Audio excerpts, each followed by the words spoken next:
fell in love with my psychiatrist and he knew that, and he kept me for years as a patient until I was brave enough to leave him.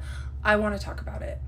Usually when I go on this app and I have a question, I have a bunch of videos that pop up, and I searched in love with my psychiatrist and nothing happened. So I would really like to discuss what happens when we fall in love with our mental health professionals, and most importantly, the fact that there are so many people, especially men, that are emotionally dead inside, that feel called to going into psychiatry and therapy so they don't have to feel their feelings, but they can feed off of the vulnerability of their mostly female patients. What do you guys think? Yes, I told him often that I had a crush on him, told him all the time that I thought he was attractive, and he just would smile and not say anything because he was the king of plausible deniability.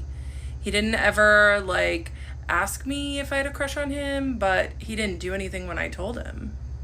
Oh, he wasn't just fine with me having a crush on him and being in love with him. He loved it. And he had every ethical duty to end the psychiatric relationship when he found out that I had a crush on him, but he kept me for years after. And this is what I mean. He was a 38-year-old, attractive, smart, extremely successful psychiatrist, but he did not date. Why didn't he date? Because he got his emotional needs met feeding off of his patients and getting fantasy supply from them and being seen by them. I'm really good at seeing people. He loved the way I saw him. It is a crazy story, and I can't wait to share it.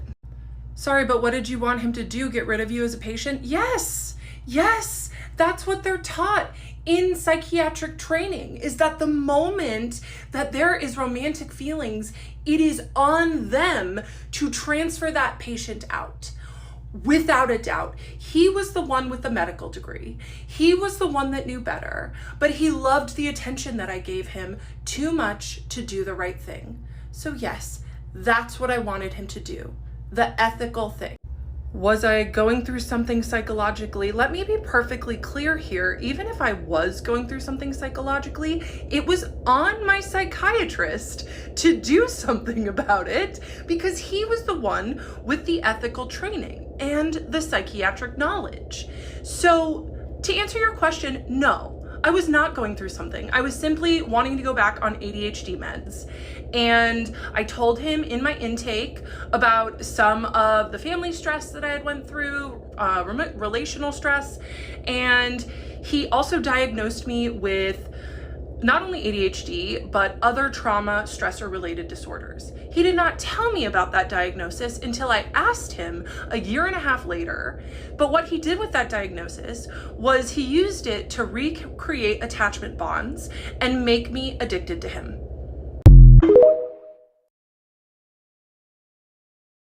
Okay, I don't know who you are, but you absolutely get it, because predatory psychiatrists who feed off of the emotions and vulnerabilities of their patients, for a living, they absolutely do not ever intend to catch feelings. They do not intend to catch feelings. But my psychiatrist accidentally caught feelings for me and I know that he did because he started leaking at the end. He accidentally told me one time that he had countertransference. That was a big slip for him. And I was the one that still had to walk away. But yeah, it is absolutely a predator's worst nightmare to catch feelings for their supply. So I don't know who you are, but you get it. So thank you for seeing the truth in this situation too. Oh, I know it's common, but what's unethical about this situation is that my psychiatrist did not help me work through my feelings. What my psychiatrist did was stayed completely silent as I would pour out my love and devotion to him, and he just drank it in and did nothing to help me work through those feelings, nothing to help me work through past attachment issues, nothing to help me grow and realize that I was in love with someone who couldn't love me back. He just sucked it in And that's what made it unethical. Yeah, I learned that through this experience, that many broken and wounded men are attracted to psychiatry when they're in med school because they learn that they have access to vulnerability, to extreme vulnerability that they themselves don't allow themselves to feel or access, but they can get it from their patients. So that's why they can do anything, but they go to psychiatry so they can feed off of the vulnerability of their patients and be the wounded healer instead of having to just face their own demons. Yeah, I will not be seeing another male psychiatrist again. Yeah, he let me see him every month, even though I only had to see him every 3 months. This is what I mean. He loved attention from me. He didn't ever tell me, I only need to see you every 3 months. This is the hard part about this story, is that he was so good at plausible deniability. He was really smart and good at being a predator. He had been a psychiatrist for 12 years. So he didn't ever ask me to give him sexual content. I did that on my own. And he just let it happen and he let me keep talking. He did not stop and redirect the conversation as a normal psychiatrist would have, right? Or an ethical one at least.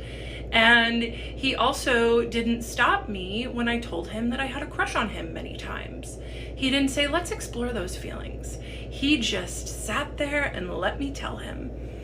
And I won't ever forgive him, but I don't think he did anything that's reportable. But I will tell my story here on TikTok.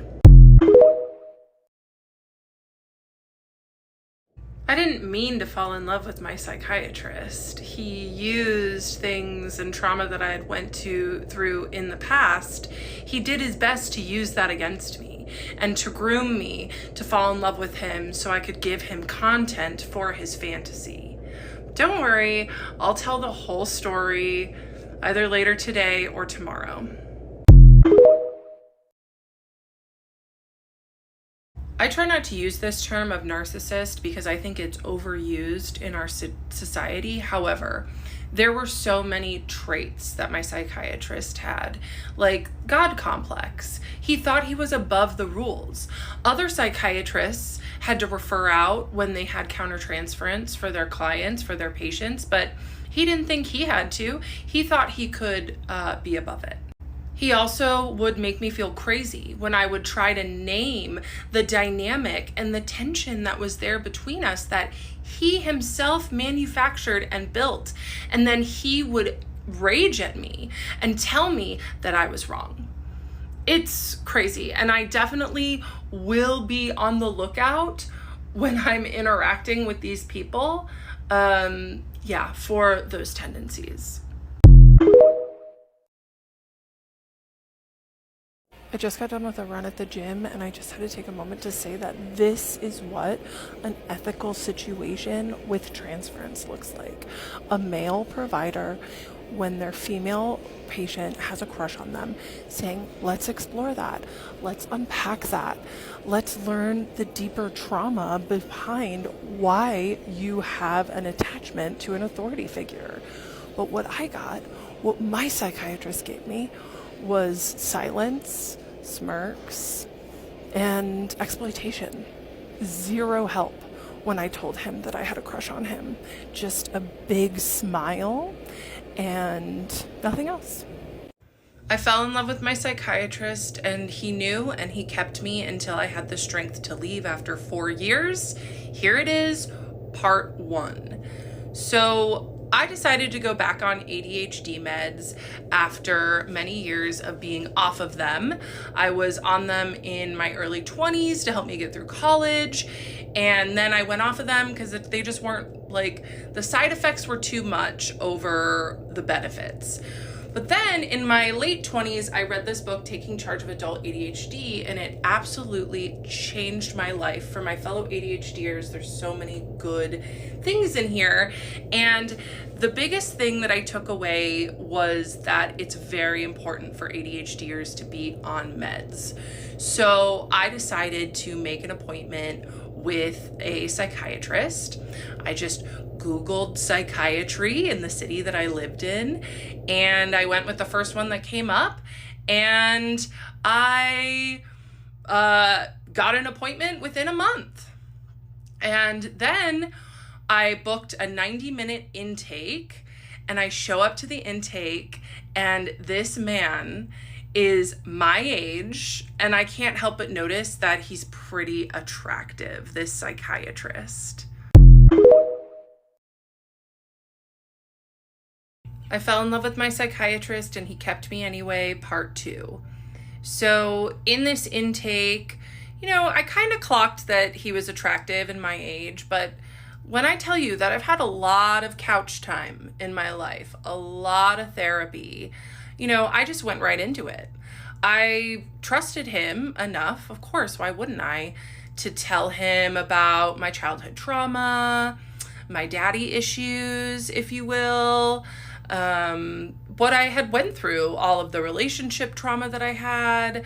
I was 6 months sober at this time, but all of the drinking and substance use I used to do, and he just listened and nodded. And that's the thing about psychiatrists, is that they're good at pretending to listen. They can appear connected, but that doesn't mean that they're always connected.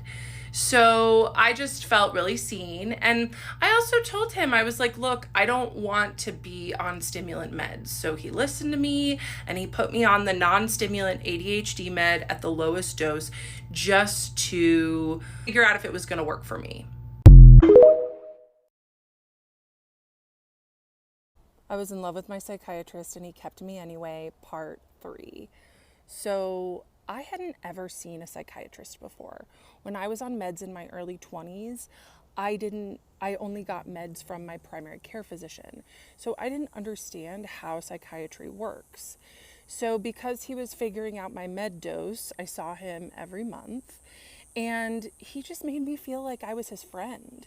He was really, really funny and cracked jokes, and told me he was impressed with my running that I would do. And yeah, so of course I loved the attention that I got from him.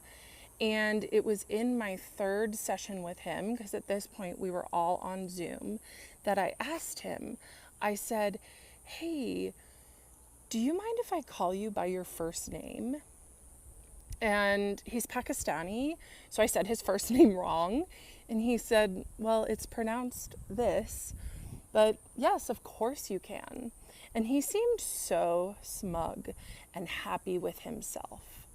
And I know that that is because that was his first sign that him pretending like we're friends was working.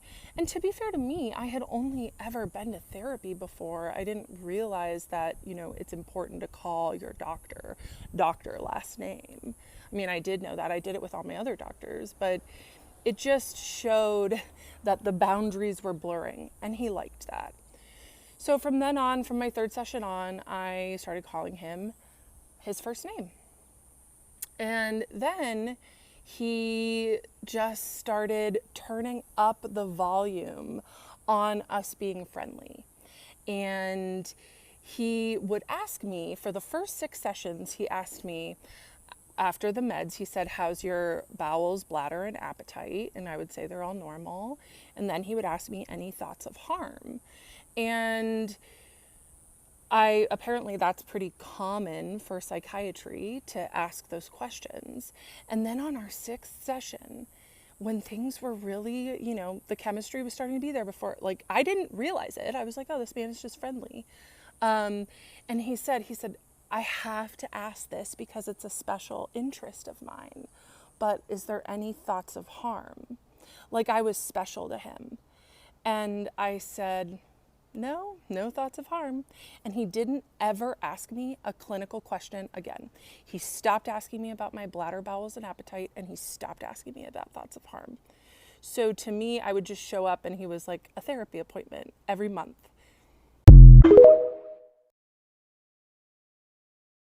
So I was seeing him every month and just gaining more and more respect for him because he would just tell me these little things about his successes and all of the cool things that he was doing in his life. And it made me fall for him, honestly. And he was really good at listening. And I mean, he's a Pisces, right? So of course he's going to be there and be able to go deep with my feelings, but that doesn't mean that he wasn't extracting from them. Anyway, so I would beg him to let me see him every week. Beg him, because my therapist at the time, he was fine. You know, he wasn't a predator, but he was fine. He just wasn't doing very much for me. And so that therapist retired and I got a new therapist. And this new therapist, who is a 75-year-old woman with a PhD, she was pretty helpful. So I stopped asking my psychiatrist, begging, honestly, to be my therapist and let me see him more, right? Which also should have been a red flag.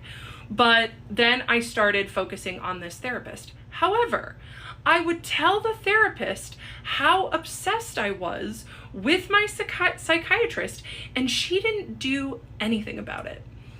She just was interested. She also loved stories about my dating life, and yeah, she also was getting supply from me in her own way, but that's for another part. So yes, so I got a new therapist who actually helped me. She taught me CBT, EFT, all of these different modalities. And so I went back to just being okay with seeing Irfan once a month while he was giving me these little breadcrumbs of making me feel special, telling me about his professional achievements, telling me about how he's getting international recognition. And it worked. I was really impressed. I got a new therapist. I stopped begging my psychiatrist to see me weekly. And that is when the intermittent reinforcement started. Some sessions he'd be warm and kind and wonderful and let me in on little parts of his life and like be vulnerable with me or pretend.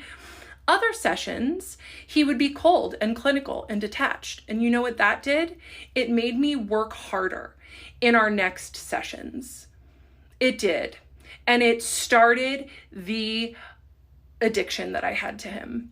100%. And he knew exactly what he was doing. This man gives lectures on trauma and attachment theory. He used his psychiatric training to manipulate me and get me hooked. And guess what? It worked. In January of 2024, I was hit by a car turning left as I was going through a green light. And it was the night before my next appointment with my psychiatrist. So I was like, okay, I'll still be able to go to my appointment on Zoom. I'm okay. But I did make an appointment with an urgent care the next day just to get checked out. I had bruising on my abdomen and a perforated eardrum. And the provider at the urgent care said, I do not feel comfortable treating you. You need to seek emergency care now. You may be internally bleeding. But it was 11 o'clock in the morning and my appointment with my psychiatrist was at 2. So I decided that I was going to wait so I could see my psychiatrist and not have to reschedule because I was looking forward to my appointment with him so much. I look back at that time and I'm just like, oh my God, I put my own life under seeing him. I was fully addicted to him at this point.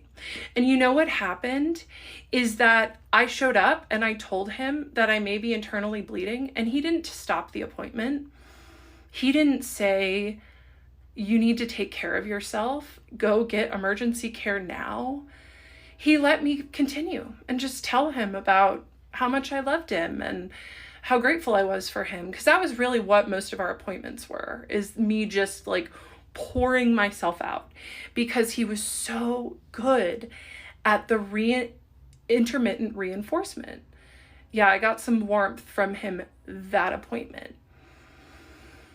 So that was January 2023. And I also told my therapist about this. She said nothing. After I risked my life to see him, that's when he really started turning up the intimacy in our appointments. However, he was really smart and knew the professional lines like the back of his hand.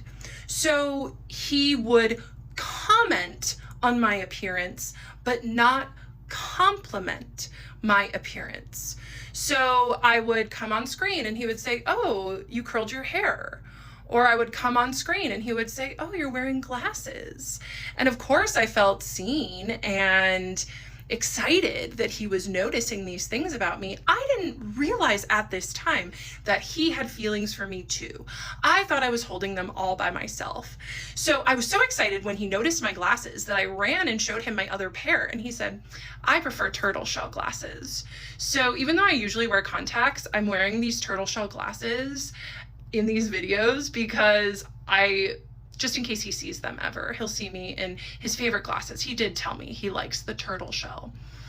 Anyway, it was just inappropriate things like that, little teeny things that he let me in.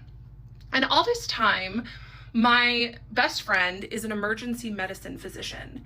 And she told me, she said, "Kendra, one of these days, your psychiatrist," she would use his name, "is going to say, 'I can't be your doctor anymore. I want to be with you. I want to be with you so bad. I can't be your doctor. I'll see you in 2 years.'" So my best friend, who's a doctor, she picks up on stuff like that. So even she knew that our relationship was crossing boundaries and getting weird, but that became my dream, was for my psychiatrist, I almost use his name, to do that. And I told him about Brianna saying that, my best friend, who's the emergency medical doc. I told him that she would tell me that, and he just would be silent. He didn't disagree, but he didn't agree, and that was weaponized neutrality was his favorite game to play, right? He didn't disagree with Brianna telling me that my psychiatrist had feelings for me, but he also didn't say that's inappropriate, let's change the subject.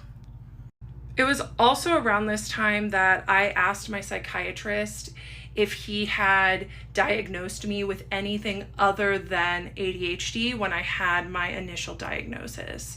And he said, "Yeah, I did." I said, "Oh, what did you diagnose me with?"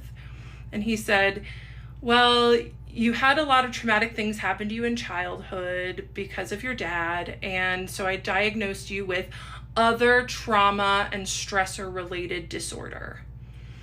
And that was the first little ping that I got of that was weird. Why would he keep that from me?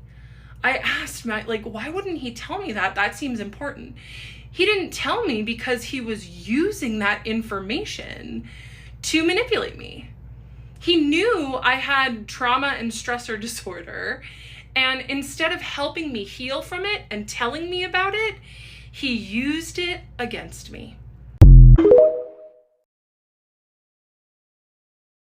January 2023, at this point I was full-blown obsessed with my psychiatrist, and my therapist wasn't helping me, my psychiatrist wasn't helping me, he was feeding it.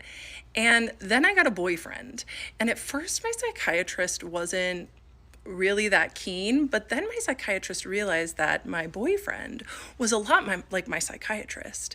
And then I started talking to my psychiatrist about my sex life, about tracking my cycle, using the fertility awareness method.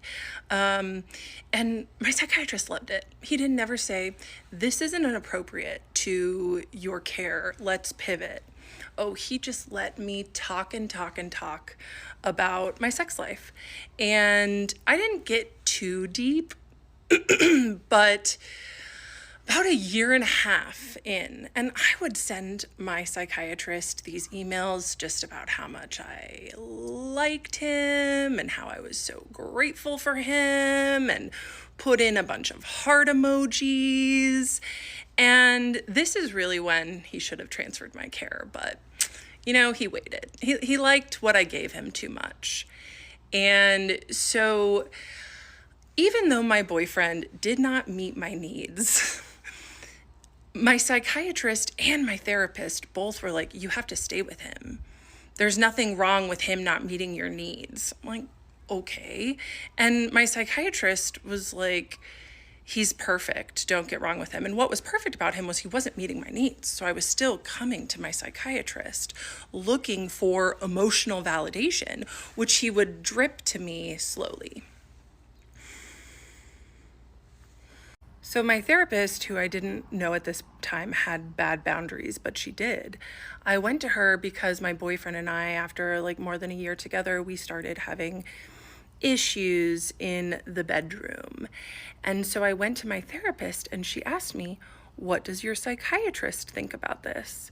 And I said, I don't know. I haven't talked to my psychiatrist about this stuff because I have a crush on my psychiatrist and I don't want to tell him this intimate of stuff. And she said, well, you should tell him because I want a male's perspective. So at my next appointment with my psychiatrist, I told him, I said, today we're going to talk about my intimate life. And he said, oh. I said, yes. My psychologist, my therapist, asked what your opinion on it was. And I told her that I don't talk to you about this intimate stuff because I have a crush on you. And he looked down and smiled so big in that moment. He smiled so big. And I loved it. It's so gross thinking about it. And then I proceeded to give him 30 minutes of non-stop content about my intimate life with my boyfriend. And I actually recorded the whole thing because I was so excited about it. But now it makes me sick. I can't even listen to the recording.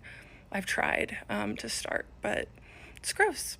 Any ethical psychiatrist would have stopped me and said, Kendra, let's talk about your meds. Let's talk about your care. At this point, my meds were stable. And I was still seeing him every month. Yeah, that was a rough time. And it was pretty much his Christmas morning, the almost 2.5 years of grooming me to get me to talk about sexual things with him worked. And I need to address 3 things. 1, people are asking me what my mental health diagnosis is. I do not have BPD. I do not have psychosis. I have ADHD, and I was experiencing extreme limerence with my psychiatrist. Limerence is a normal thing to happen to anyone who is experiencing hot and cold behavior from someone.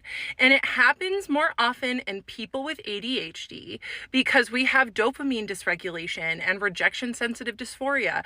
And guess what? My psychiatrist knew that and used it to his advantage.